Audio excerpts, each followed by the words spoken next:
अखिलेश यादव पर बड़ा राजनीतिक बयान सामने आया है। 2027 चुनाव से पहले सियासी पारा एक बार फिर चढ़ता दिख रहा है और इस बार सवाल सीधा समाजवादी पार्टी की रणनीति और उसके वोट बैंक पर उठ रहा है।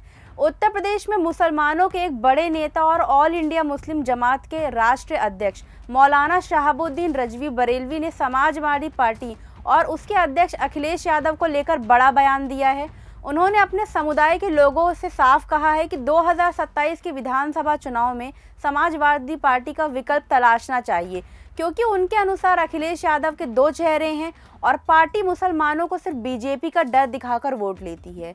मौलाना का कहना है कि अब बहुत हो गया है सपा को वोट देना और अब वक्त है नए राजनीतिक विकल्प पर सोचने का। साथ ही उन्होंने आरोप लगाया कि सपा बार बार बीजेपी का भय दिखाकर मुसलमानों से समर्थन हासिल करती है, जबकि जमीनी मुद्दों पर ध्यान नहीं देती है। उन्होंने ये भी कहा कि लोकसभा हो या विधानसभा चुनाव, सपा के नेता गली गली जाकर यही संदेश देते हैं कि अगर वोट नहीं दिया तो बीजेपी नुकसान पहुंचाएगी। लेकिन मौलाना के मुताबिक असल में पार्टी का रवैया और व्यवहार कुछ और ही है।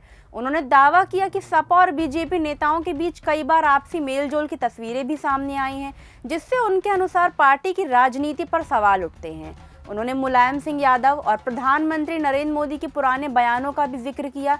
साथ ही मौलाना ने कहा कि 2027 का चुनाव बेहद ही अहम और अपने समुदाय को सोच समझकर कदम उठाना होगा। उन्होंने कहा कि अब समय आ गया है कि एक ही डगर पर चलते रहने के बजाय नया रास्ता खोजा जाए।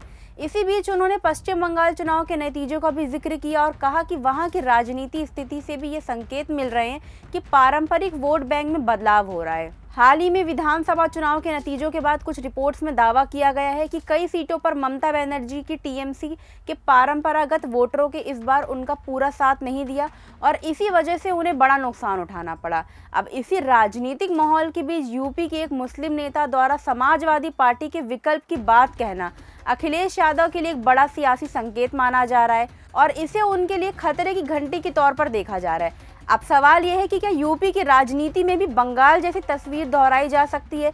कुल मिलाकर ये बयान यूपी की राजनीति के लिए नया सियासी संकेत दे रहा है, जहां 2027 के चुनाव से पहले सपा की रणनीति और विपक्षी समीकरणों पर नई बहस तेज हो गई है और आने वाले दिनों में यह मुद्दा और भी गर्मा सकता है। आपकी क्या राय है? क्या 2027 में यूपी की सियासत में बड़ा बदलाव देखने को मिलेगा? कमेंट में ज़रूर बताइए और ऐसी ही तेज और बड़ी राजनीतिक खबरों के लिए चैनल को सब्सक्राइब करना ना भूलें। वीडियो अच्छा लगा हो तो लाइक कीजिए, शेयर कीजिए और कमेंट बॉक्स में हमें ज़रूर बताइए।